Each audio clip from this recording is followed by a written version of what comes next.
નમસ્કાર ગુજરાતના અધિકારી મિત્રો,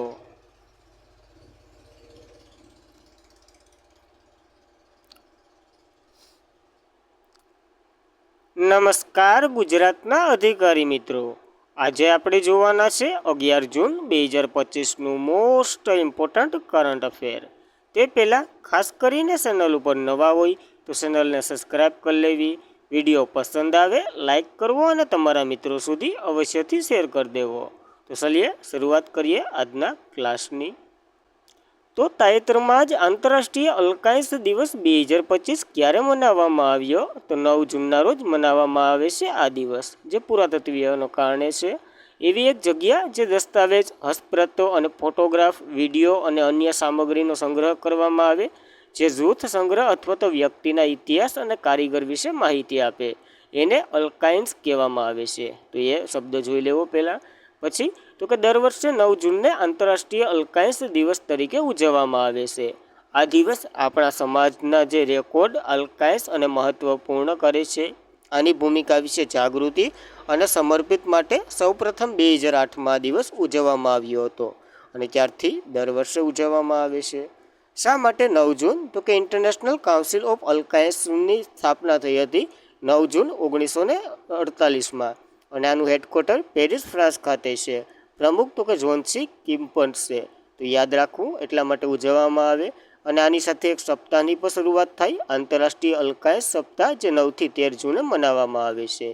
તો આ ખાસ કરીને પુરાતત્વીય વેદ માટેનું યાદ રાખવું. ત્યારબાદ જૂન મહિનાના દિવસો જોઈ લઈએ. 1 જૂન વિશ્વ દૂધ દિવસ, 1 જૂને વૈશ્વિક માતા પિતાનો દિવસ, 2 જૂન તેલંગાણાની સ્થાપના દિવસ, 3 જૂન વિશ્વ સાયકલ દિવસ, 5 જૂન વિશ્વ પર્યાવરણીય દિવસ, 7 જૂન વિશ્વ ખાદ્ય સલામતીનો દિવસ, 8 જૂન વિશ્વ મહાસાગરીય દિવસ અને વિશ્વ મગજની ગાંઠનો દિવસ. યાદ રાખવા અત્યાર સુધીના આ દિવસો. ત્યારબાદ ગુજરાતના કયા જિલ્લામાં ગીધ રેસ્ટોરન્ટ બનાવવામાં આવશે? તો પંચમહાલના ગોધરામાં બનાવવામાં આવી રહ્યું છે આ એક ગીધ રેસ્ટોરન્ટ. તો પાવાગઢની તળેટીમાં જે પૂજનીય શક્તિપીઠ દેવી શક્તિ મહાકાળીનું સ્થાન છે, આપણને ખબર જ છે, એક અનોખું રેસ્ટોરન્ટ આકાર લઈ રહ્યું છે. અને વન વિભાગને જટાયુ પ્રજાતિનું જે ગીધ આપણા ગુજરાતમાં જોવા મળે ને, એ પક્ષી પાવાગઢના ડુંગરના વિસ્તારની હોવાનું પુષ્ટિ કરે છે અને એટલા માટે જ ત્યાં બનાવી રહ્યા છે. જ્યારે ગીધ જતન અને સંવર્ધન ગીધ રેસ્ટોરન્ટ બનાવવામાં આવશે, તો યાદ રાખવું. અને હાલોલ નગરપાલિકાના કારોબારી સભાએ આ નિર્ણય લીધો છે. જે જિલ્લા પંચમહાલ વિસ્તારના 15 જેટલા ગીધ પક્ષીઓની વસ્તી નોંધાઈ અને સંવર્ધન માટે 15 લાખ રૂપિયા ખર્ચ રેસ્ટોરન્ટનો બનાવવામાં આવશે.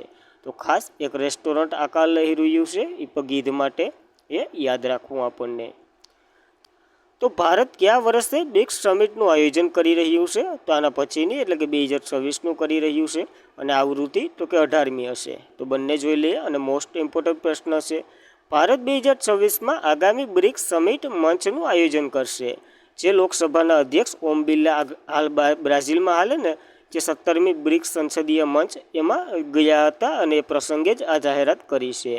જ્યારે સભ્ય દેશો સંયુક્ત ઘોષણા 22 એપ્રિલના રોજ કાશ્મીરના જે પહેલગામમાં થઈ હતી ને, એ આતંકવાદી હુમલાની પર સમર્પિત નિંદા કરી છે. જ્યાં ઓમ બિરલાએ ભાષણ કર્યું એમાં, અને સામૂહિક રીતે વૈશ્વિક અભિગમ આપવાની હાકલ કરી છે. તો ખાસ યાદ રાખવું. અને ભારતે 2012, 2016, 2021માં બ્રિક્સ સમિટની અધ્યક્ષતા કરી ચૂક્યું છે. હવે 2024માં કરશે, એટલે ટોટલ 4 વખત કરી રહ્યું છે. તો એ પણ જોઈ લેવું. ત્યારબાદ 2025ની બ્રિક્સ સમિટની વાત કરીએ. બ્રાઝિલ ખાતે થઈ રહી છે અને યજમાન દેશ જ છે. 6 થી 7 જુલાઈ 2025 દરમિયાન આ યોજાઈ હતી. આવૃત્તિ તો કે 17મી છે. તો ખાસ આપણે 18મી યોજવાના છે, એ પણ જોવું. ત્યારબાદ બ્રિક્સ સમિટનું પૂરેપૂરું કરી નાખીએ. તો એક શબ્દ ઉપરથી એક દેશનું નામ છે. પહેલાં તો કે બ્રાઝિલ, રશિયા, ભારત અને ચીન 4 દેશો હતા, જે 16 જૂન 2009 BRIC તરીકે ઓળખાતું હતું. ત્યારબાદ પહેલી સમિટ 2009માં એકાન્ટેરિનબર્ગ, રશિયા ખાતે યોજાઈ હતી અને 2010માં સાઉથ આફ્રિકા જોઈન્ટ થયું અને પછી બ્રિક્સ કમ્પ્લીટ થયું, બ્રિક્સ નામ કમ્પ્લીટ થયું. અને 2024ની યજમાની રશિયાએ કરી હતી. 1 જાન્યુઆરી 2024 5 નવા સભ્ય એડ થવાના હતા. એમાંથી કેટલા થઈ ગયા હતા? તો કે 4 થઈ ગયા હતા અને 2 તો એક હાવ ગહીન ના પાડી દીધી હતી ને, એક થયું જ નહોતું. સમાવેશની વાત કરીએ, યુનાઇટેડ આરબ અમીરાત, ઈરાન, ઇજિપ્ત અને ઇથોપિયા વગેરે સમાવેશ થઈ ગયા હતા. જ્યારે આર્જેન્ટિનાએ ના પાડી દીધી અને સાઉથ અરેબિયાની સરકાર પડી ભાંગી હતી એવું કંઈક થયું હતું, એટલે અહીંયા ના પાડી દીધી, તો બંને દેશો નહોતા જોડાયા. 2025માં 10મો સભ્ય બન્યો હતો ઇન્ડોનેશિયા, અને 2025ની યજમાની બ્રાઝિલમાં રહેશે. આના પછીની યજમાની ભારત કરવાનું છે 18મી સમિટનું, તો ખાસ આ માહિતી યાદ રાખવી. ત્યારબાદ કયા રાજ્યનું પ્રથમ સૌર મોડલ ગામ રાજા ખાસ બન્યું છે? તો હિમાચલ પ્રદેશનું આ ગામ છે. ત્યાં દરેક ઘરમાં સોલારથી હાલે છે. તો હિમાચલ પ્રદેશના કાંગડા જિલ્લામાં આવેલ આ કાંગડા ઉપરથી એક કાગડી ચિત્રકલા જાણીતી છે, ખબર હોય તો, જે મુગલ ખતમ થઈ ગયું હતું ને પછી અંગ્રેજો આવ્યા હતા ને જે કારીગરોને બધી ભાગી ગયા હતા, તમને યાદ હશે. રાજા ખાસ ગામના રાજ્ય પ્રથમ સૌર મોડેલ ગામ જાહેર કરવામાં આવ્યું, જેનો હેતુ ગ્રામીણ ઉર્જા આત્મનિર્ભરતા થઈ ગઈ છે. અને કાંગડા જિલ્લા જે ઇન્દોર બ્લોકમાં એક ગામ છે જે PM સૂર્ય ઘર મફત વીજળી યોજનાની પસંદ કર્યું, અને તે 43 ગામોની 16થી વધુ સૌર ઉર્જા પ્રાપ્ત કરી છે બદલ માન્યતા મળી છે. અને સુવિધા માટે 1 કરોડ કેન્દ્રીય ગ્રાન્ટ પણ મળી હતી. એને સૌર ઉર્જા પ્લાન્ટ અને સૌર સ્ટીલ લાઇટ અને વોટર હીટર જેવા સાધનો પણ આપવામાં આવ્યા હતા. આના માટે ખાસ યાદ રાખવું. જો પ્રધાનમંત્રી સૂર્ય ઘર મફત વીજળી યોજના બહુ સરસામાં રહી છે, કારણ કે ઘણી સરસામાં છે, તો જોઈ લઈએ અને ગોખીને જ જોજો, એક પ્રશ્ન તો હોય જ. તેનું લોન્ચિંગ 15 ફેબ્રુઆરી 2024ના રોજ વડાપ્રધાન નરેન્દ્ર મોદીએ કર્યું હતું. દર મહિને 300 યુનિટ વીજળી મફત આપવાનું લક્ષ્ય છે. આ અંતર્ગત છત પર સોલાર પેનલ લગાવવા માટે 40% સબસિડી આપશે કેન્દ્ર સરકાર. રાજ્યની હોય તો અલગથી માઇનસ થાય, તો એ મુજબ જોઈ લેવું હહોના રાજ્યનું. ત્યારબાદ ભારતના પૂર્વ કેપ્ટન ICC હોલ ઓફ ફેમમાં સામેલ થનાર કયા બન્યા એનું નામ જણાવો? તો MS ધોની બન્યા. એ સાથે બીજા 6 વ્યક્તિ પણ બન્યા છે, તો જોઈએ. તો દિગ્દર્શક ભારતીય વિકેટ કીપર, બેડમિન્ટન અને ભૂતપૂર્વ કેપ્ટન MS ધોની જે પ્રતિષ્ઠિત આર્કિસિટ હોલ ઓફ ફેમમાં સામેલ કરવામાં આવ્યા, જે તેના ભવ્ય ક્રિકેટ કારકિર્દી અને વધુ એક ગૌરવશાળી પ્રકરણ બનાવ્યું છે.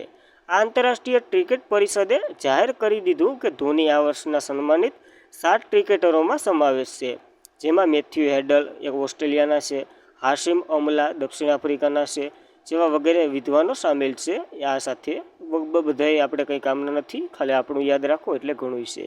MS Dhoni ICC hall of ફેમમાં સામેલ થનાર ભારતીયોની વાત કરીએ ને તો 11મું સ્થાન ધરાવે. આની પહેલાં 10 એડ થઈ ગયેલ છે, તો એ પણ જોવું. જ્યારે ડાયના એડુલજી જે ICC હોલ ઓફ ફેમમાં સામેલ થનાર પ્રથમ ભારતીય મહિલા હતા, તો એ પણ જોવું. અને હમણાં જ બીજા બન્યા હતા નીતુ ડેવિડ. તો આ બંને, આ 3 ઇનામ ટૂંકમાં યાદ રાખવા, ગમે ત્યાંથી ગમે એ પ્રશ્ન આવી જાય. ICC તો આપણે ગોખાઈ જ ગયું, કારણ કે 3-4 દિવસથી તો કન્ટિન્યુ આવે. ઇન્ટરનેશનલ ક્રિકેટ કાઉન્સિલ એનું ફૂલ ફોર્મ થાય, જેની સ્થાપના 15 જૂન 1909માં થઈ હતી. આ નામની વગેરેની ચર્ચા તમે જોઈ લેજો. મુખ્યાલય દુબઈ ખાતે છે અને સભ્ય દેશ તો કે 108 છે. CEO કોઈ નથી. અધ્યક્ષ તો કે જય શાહ છે, અને મોટો તો કે ટિકિટ ફોર ગુડ. યાદ રાખવી એટલી માહિતી ICC વિશે. ત્યારબાદ ગુજરાતના કયા જિલ્લામાંથી મળી આવેલ અવશેષો મુજબ માનવ વસવાટ હડપ્પા કાળને 5 વર્ષ પહેલાંનો બતાવ્યો? તો પહેલાં તો એ ખબર હોવી જોઈએ હડપ્પિયન કાળનો સમય કેટલો, તો 1750થી 2350 કા 2300, જે કાર્બન ડેટિંગ પદ્ધતિ મુજબનો આંકડો છે એ ગણાવ્યો છે. તો એને 5000 વર્ષ પહેલાં ધકેલી દેવાનો, એ મુજબ આંકડો કંઈક આવ્યો છે. એ આ અવશેષો કચ્છમાંથી મળી આવ્યા એને જણાવ્યું છે. તો ગુજરાતમાં કચ્છ પ્રદેશમાં વિશાળ વિસ્તારમાં પ્રાગૈતિહાસિક શિકાર સંગ્રહિત સમુદાયોના ઘર હતા, અને ભારતીય ટેકનોલોજી સંસ્થા જે IIT ગાંધીનગર છે અને સંશોધક દ્વારા IIT Kanpur, institution of excellence centre Delhi અને ભૌતિક સંશોધન પ્રયોગશાળા વગેરે ભેરા મળી અને અભ્યાસ કર્યો. અને અહીંયા જણાવ્યું કે હડપ્પિયન આગમન પહેલાં આ પ્રદેશ માનવ હાજરી ઓછામાં ઓછી 5000 વર્ષ પહેલાંની હતી. તો ટૂંકમાં આંકડો ફરી શકે, પણ હાલ એવા કંઈ સુધારા નથી. આ સ્થળની ઉંમર નક્કી કરવા માટે સંશોધક એકલેસ માસ સ્કોટપિનનો ઉપયોગ કર્યો, સેલ અવશેષ કાર્બન ડેટિંગ પદ્ધતિનો ઉપયોગ કર્યો વગેરે ઘણા ઉપયોગ કર્યા. તો આના નામ યાદ રાખવા, કોણીએ શોધ કરી એ પણ યાદ રાખવી, તમે ઇતિહાસમાં ભણતા જશો. અને 5730 વર્ષ અડધો ઘટાડો કરવામાં આવ્યો. તો મેન આંકડો પૂછે તો 5730, નકર 5000 વર્ષ પાછળ ધકેલાયો સમય, તો ખાસ નોંધી લેવું આ. ત્યારબાદ badminton world federation Indonesia open 2025 કયા દેશના એડર્સ એન્ટ્રોન્સે જીત્યો છે? તો આ તાઇવાનના છે, જેને આ ટાઇટલ જીત્યું છે. તો જોઈ લઈએ.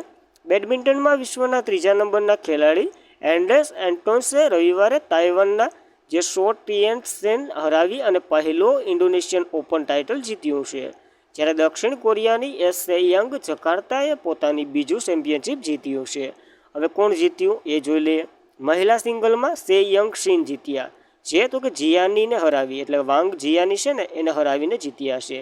જ્યારે મેન્સ સિંગલ જે એન્ડ્રેસ એન્ડ્રેનિયો જીત્યા, જે તાઇવાનના છે એને, એટલે તાઇવાનના છે. અને મહિલા સિંગલ્સ એ સેંગ સાઉથ કોરિયાના છે એ.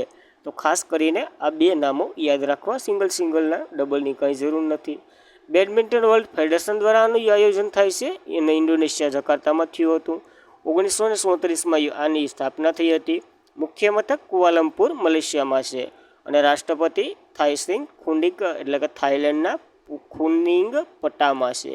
તો ખાસ પટાવી લીધા અને યાદ રાખવા. ત્યારબાદ કઈ રમતના ખેલાડી અનાહતસિંહ PSA મહિલા યુવા ખેલાડી ઓફ ધ સિઝન એવોર્ડ જીત્યો છે? તો આ ખેલાડી કયા ગેમના છે? તો કે સ્કોશના ખેલાડી છે. જે ખબર હોય તો ઓલું બેડમિન્ટન જેવો હાથમાં પકડી અને જે ટેનિસ જેવો બોલ આવે એ જ ગેમ છે પોતે. તો ભારતીય સ્કોટ જે પ્રભાવશાળી અનાહતસિંહ આંતરરાષ્ટ્રીય મંચ પર નવી ઊંચાઈ સર કરી, જે 2025 PSA એવોર્ડમાં 2 પ્રતિષ્ઠિત પુરસ્કારો જીત્યા અહીંયા. અને 17 વર્ષના ખેલાડી મહિલા ચેલેન્જ પ્લેયર ઓફ ધ સિઝનથી સન્માનિત કરવામાં આવ્યા, એટલે ટોટલ 2 એવોર્ડ મળ્યા. અને ઇજિપ્તની આર્મી ઓફ સાથે સંયુક્ત રીતે આ young player of the season તરીકે નામના મેળવી છે. તો ખાસ આ 2 એવોર્ડ અને કોને મળ્યા? અનાહતસિંહને. કઈ રમત સાથે સંકળાયેલા છે? સ્કોશની રમત સાથે સંકળાયેલા છે.